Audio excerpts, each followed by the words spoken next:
Welcome to Get Moxie, the lifestyle talk show, where we'll be delivering invigorating and solution-focused conversations which will cause your life to be your best life.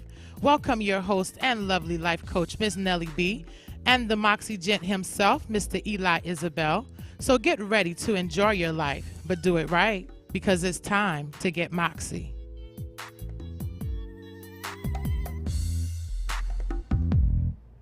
Welcome. We are here today. Welcome to Get Moxie, the lifestyle talk show. I am your host, Coach Nellie B., and I'm joined today with my lovely co-host, the one and only. I am the Moxie gent, Eli Isabel, and again, welcome. Yes. Such a pleasure to be back. Absolutely, yes. Wow. For those of you who don't know, we've been working together for about a year and a half. Right. We're doing a radio show. Yes. We took a little hiatus, but now we're back. With another level. Bigger and better things, and we're on TV, right? Right. Yes, wow. Absolutely. We are excited to be here. We are the Get Moxie crew, where we have candid conversations on personal growth, wellness, intimacy, wellness, and spirituality. And today we have a wonderful panel with us here on the show. Welcome, guys. Welcome. We are excited about today's show, and thank you for joining us. Yes. Today on Get Moxie, we're going to be discussing relationships, and is your list keeping you single? Is your list keeping you single? Is your list keeping you single? And by that we mean, we know most people, they have certain criteria, they have certain things that they want in place before they decide to commit to someone in a relationship. Right. So we're going to get into some of those things and see if those things are actually barriers and keep a relationship from actually moving forward. Right, and our goal is to provide you with some solution-focused conversation. We want to be able to help you have a successful relationship. So today we're going to talk about that. The list that we're referring to is the expectations that you have when looking for a relationship. Mm-hmm. You know how we do. We have this long list. He has to be tall, dark-skinned, and bow-legged. That's the old Nellie's criteria. I have come up from that. But we have those lists, and a lot of times that's what keeps us from a successful relationship. So today we're going to talk about that. We're going to talk about what the list is, what are some healthy expectations to have in a relationship, and how can you go ahead and obtain a healthy relationship. So and I have one question before we get started. Let's go. Is that list, and I have a couple of brothers here, is that list pretty much specific to women? Absolutely not. It is not. That list goes for everybody, women and males alike. And we're going to get into that. Well, let's talk about the list. All right. So anybody, please feel free to jump in here. When talking about this list, I know one of the things that when I was looking for a mate, I needed somebody who, to me, was kind. Right. And who reminded me of my mother, not in a crazy, freaky way, but in a way of how my mother's, her spirit, and how she just handled things with grace and class. Right. And that was one of the things I looked for in a woman. Well, let's say this. Okay, so how do we base our list? Where do we get our list from? Where do we formulate this list from? Does it come from our experience? Like you said, you're looking for somebody like your mother. Where did that come from? You being raised by your mom without a dad? Right. How did that come about? I think it is. I think the list is a compilation of your life experiences. Right. And whether you've been in bad relationships with guys who have done you wrong, or women who have done you wrong, or people who were mean or abusive, you know, going forward, that's not what you want. Right. So your list definitely is a compilation of the things that you've been through. Right. Okay. So definitely. And then is that always a healthy thing? Because we formulate this list based off of what we've been through. And a lot of times the things we've been through isn't always healthy. Right. But then it causes us to formulate this list, and then we wonder why we can't obtain a successful relationship. So if I've had all dark-skinned brothers that are bow-legged and tall, and none of the relationships have been successful, but now this is my standard. This is the expectation I have with anybody that comes my way. And then it's superficial. Right. Because it's all based off of just physicality. So we have to explore, what is it that you're really looking for in a relationship? What is it that's really going to cause your relationship to be successful and not redundant? Absolutely. Right. So let's get into it then. Right. Let's talk about, ladies and gentlemen, let's talk about maybe some of your criteria or your list, that things you look for in a mate, and has that criteria or list kept you, at a point where you were single for a while? Right. Well, this is D.K. Johnson, and I would say that as a man, I don't think I got a list per se. Okay. But I do have, of course, criterion. My thing is natural progression. You got to be my friend first. Okay. And then we progress through the friendships, maybe best friend, whatever, before you could become my fiance and later on my wife. Of course, I am married. So, my wife definitely had to go through that progression. I feel you, Eli, about looking for the characteristics of your mom, because that's actually the first lady in your life. And I don't think any man worth his grain of salt that especially if you're raised by a single female, you're going to look for those strong, positive characteristics of what define a lady. Right. And that is your primary example. Well, let me jump in on that, because like you said, especially being raised by a single female.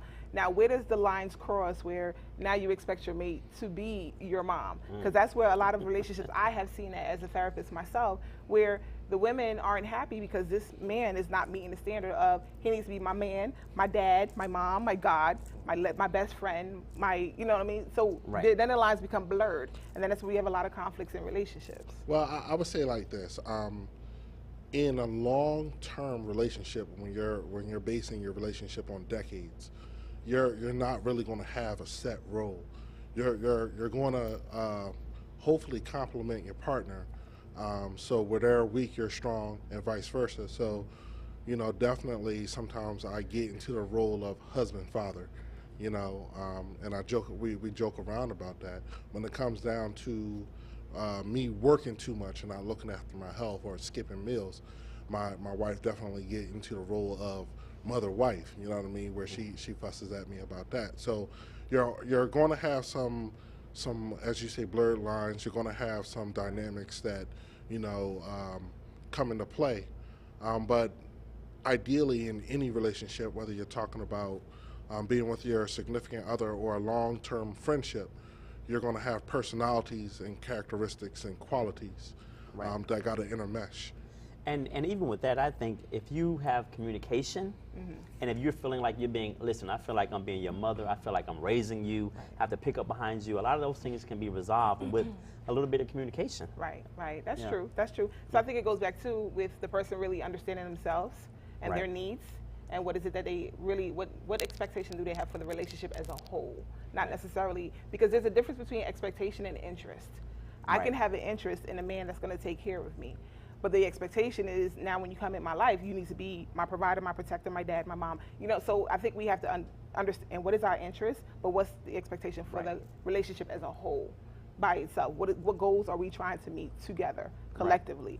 With interest, it's just your own personal desires. That's your interest. But your expectations is what do you expect from the relationship? So then it's not just about you at that point. And I think once we understand that as individuals, going into a relationship, it'll be more substantial, and it'll be easier to work at because it's not just about our own selfish desires. Right. Can we get a perspective? Yes. I have a question. This is Afi. Is a list necessary though? Is it necessary? I think it's up to. I think you subconsciously create the list. And when we say list, I don't mean necessarily writing down. All right, this is what I need. He needs to be tall. He needs to make $80,000 a year. Right. I don't necessarily mean that literally, but I think through your life experiences and things you've been through, I think you automatically form a list in your head of things that you will accept, things you're willing to deal with, and you try to that list manifests itself into the relationship that you desire. I think adding on to rebutting off of what you're saying is at that point what you're saying isn't necessarily to have a list. It's not necessarily to have a list, but it's necessary to have standards. Because you have to be able to know and understand what you will tolerate, what you won't. Because we know relationships aren't perfect. Right. Okay, because you're not perfect as a human being. So we can't go in there expecting perfection. Because if we do, then we're going to disappoint ourselves. So we have to have standards. Okay, what is it that I'm willing to tolerate? What is it that I'm not willing to tolerate? Because in any aspect, relationships takes work. Right, absolutely. And if you're not willing to work, that's my standard. That's one of Coach Nelly's standards now. If you're not willing to work, it's not going to work with us. Because it takes two people to make a relationship work. Right. Okay. So then how can you help your list not become, you said Coach Nelly earlier about being redundant. How do you prevent from being redundant with this list? Self-awareness is important. Understanding what it is that you need and what it is that you're willing to put out to make the relationship successful. Coming off of, again, our own interests, but what is going to be the best for the relationship as a whole.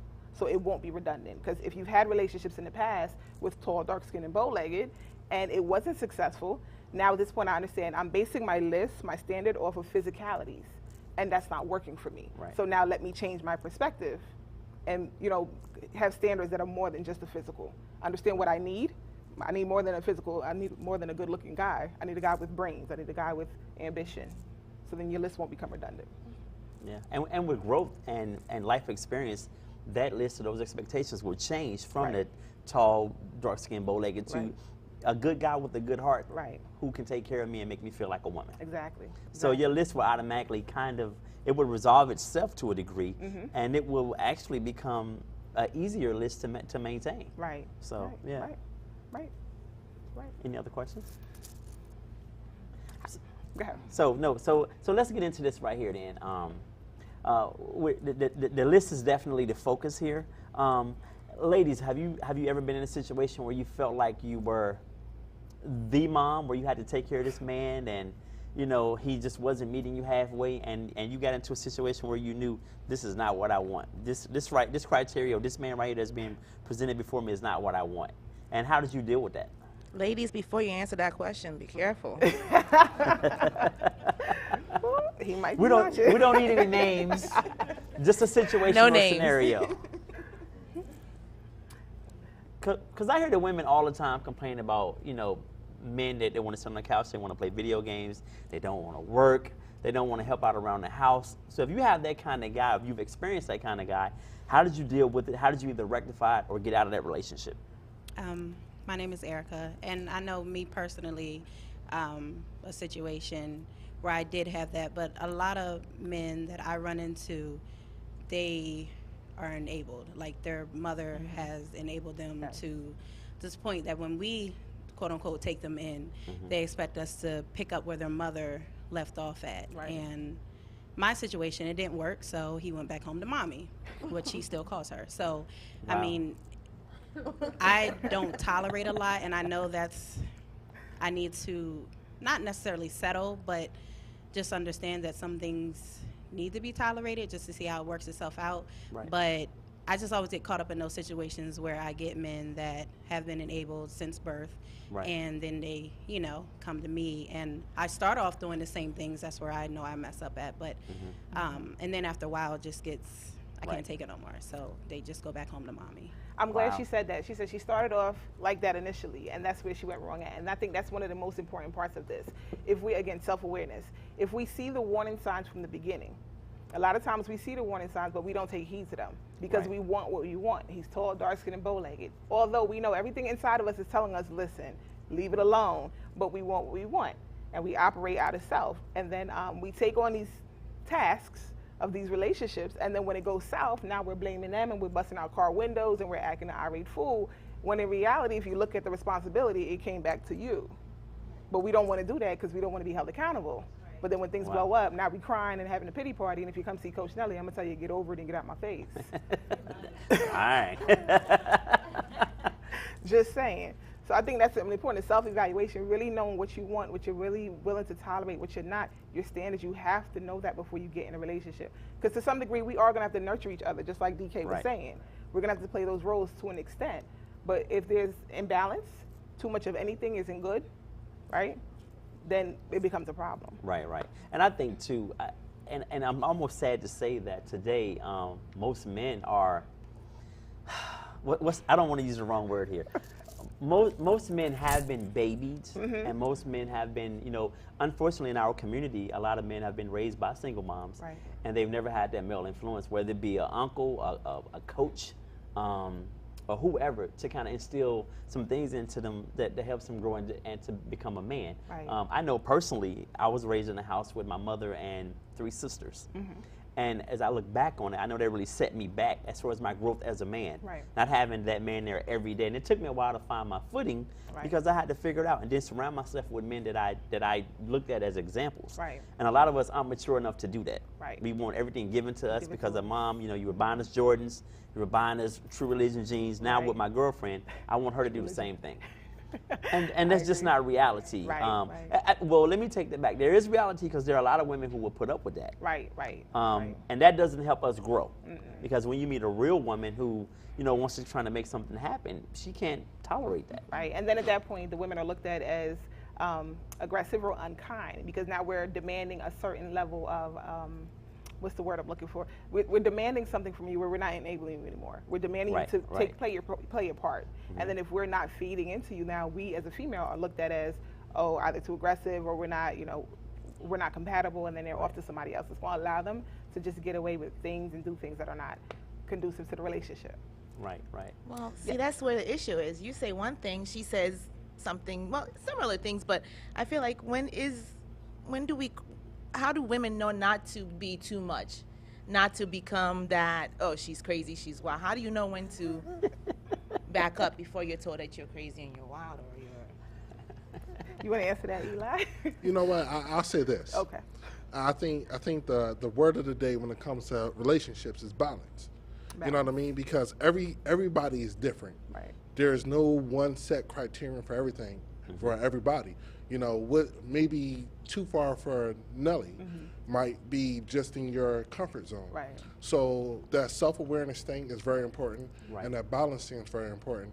I would say within our community, to piggyback off of what Eli was talking about, it's not so much it's symptomatic of being raised by a single mother. I too was raised by a single mother, but when you get into that unhealthy codependency, Right.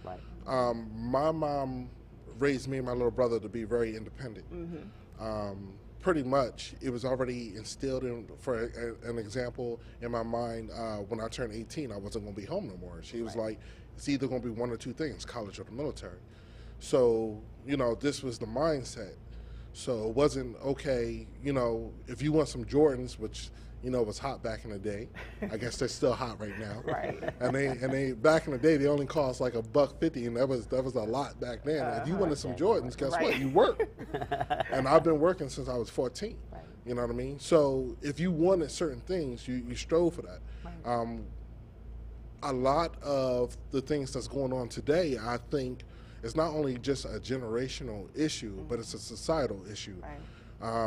This generation, not to sound like a crotchety old man, but you know, it seems like with each successive generation, the enabling on the male and female side gets a little bit more, a little bit more, a little bit more, Right. to the point where now this used to be a privilege, now it's an expectation. Right. And to put it bluntly, there are so many more women out here than men that the competition between women is like, you know, there's no honor amongst thieves. Right. So I know some executive women dating some really hood guys, you know, and they're doing what they have to do to maintain these hood guys, Right. just because, you know, they have to have a man. You know, it's like a game of musical chairs with women, you know. Isn't that part of your list? You know what?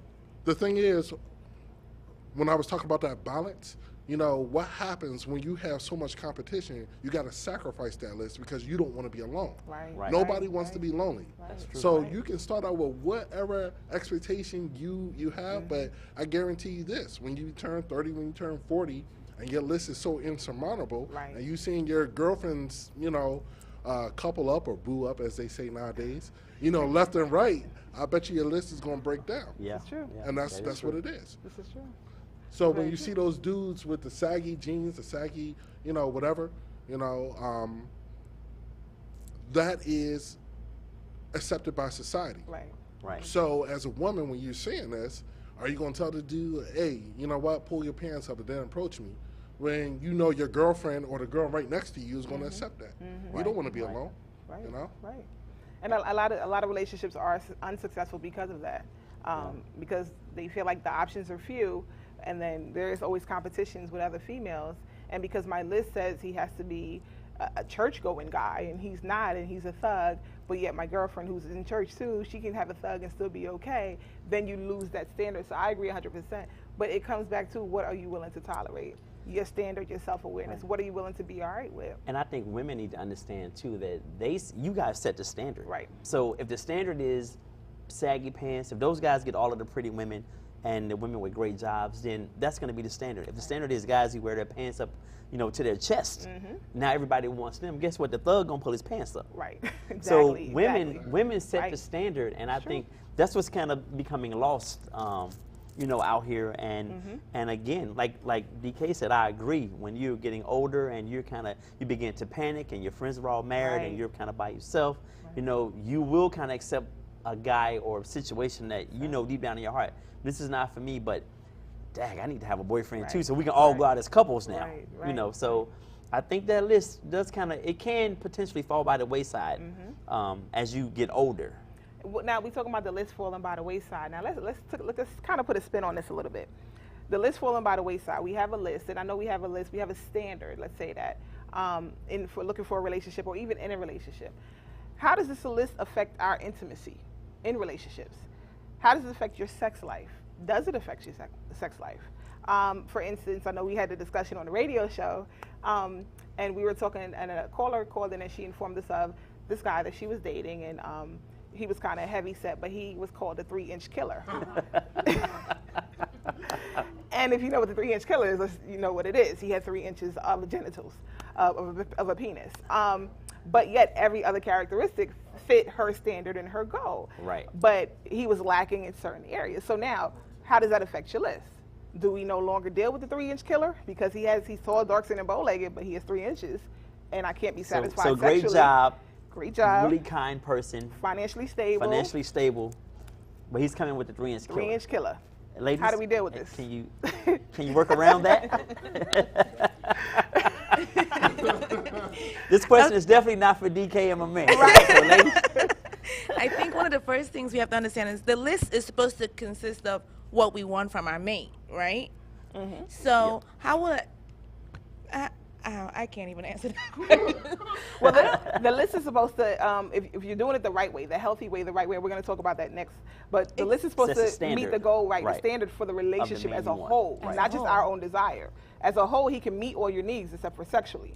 What do we do? So compromise. It's about compromising. If he's got everything you want and you're willing, compromise. Compromise how?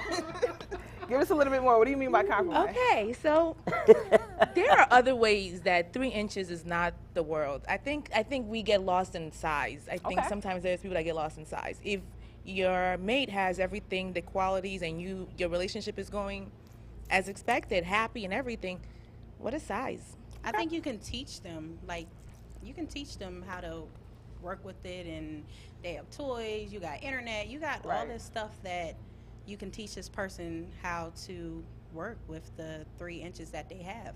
Because I've known some men back in my younger days that they're a little challenged. they Right. were highly challenged in some areas, and you would never know, Right. because they just knew, what they were doing, how to do it, and then, you just let them know, don't do that. Or, yes, hey, do that. So it's just a teachable thing. And if the love is there, Right. then, it'll be some type of connection. Let me find out that 3 inches is common. I'm not going to say all that, but I believe that if the love is there, it is teachable, and it could become a fun, enjoyable thing. And this is why you shouldn't go for that first. Well, Right. can I ask a question to ladies? Are you comfortable with telling your man that, you know what, I'm not being pleased in this area? Are you comfortable stating that, we need to do something different because this doesn't work for me? A lot of women, they're in unfulfilling situations and they will not talk to that man about it Right. because Right. they don't know how he's going to handle it. Mm-hmm. Yep. You were going to say? That's an interesting question, because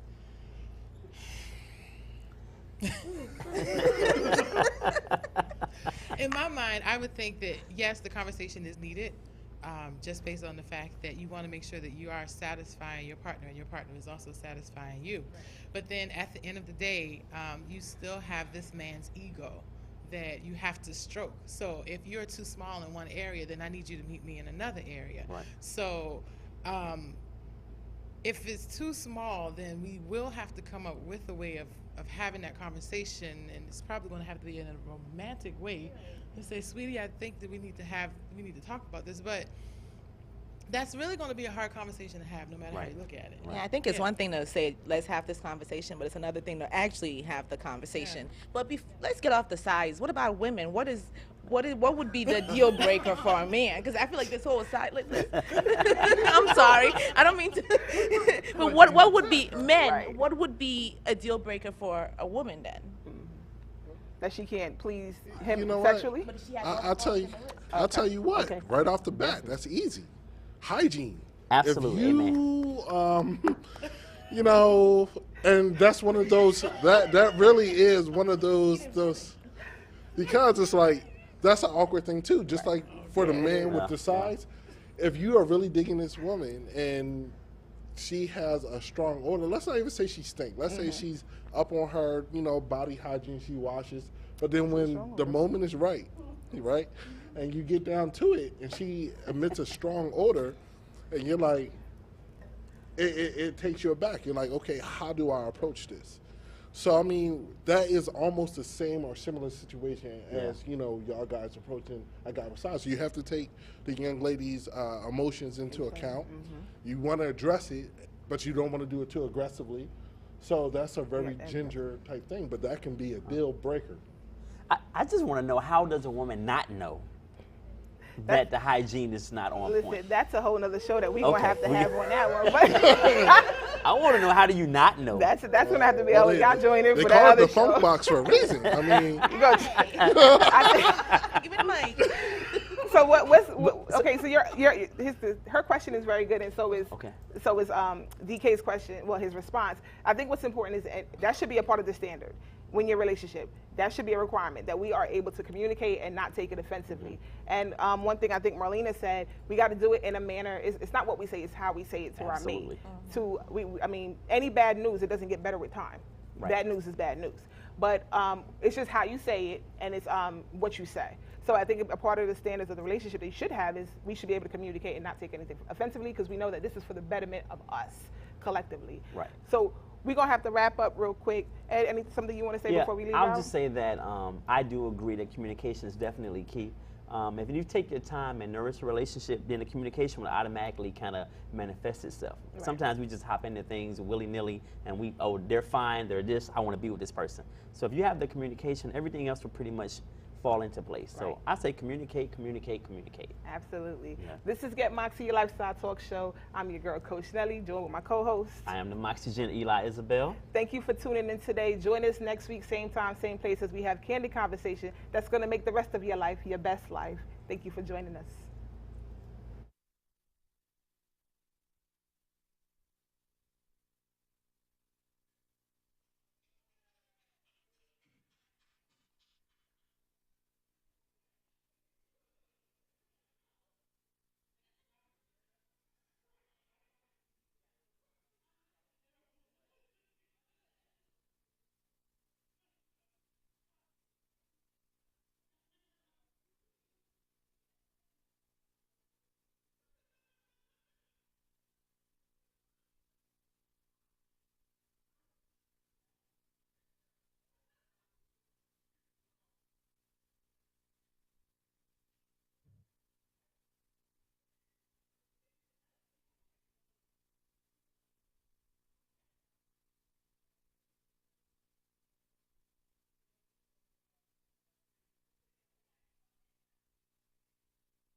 when they put the little screen behind it.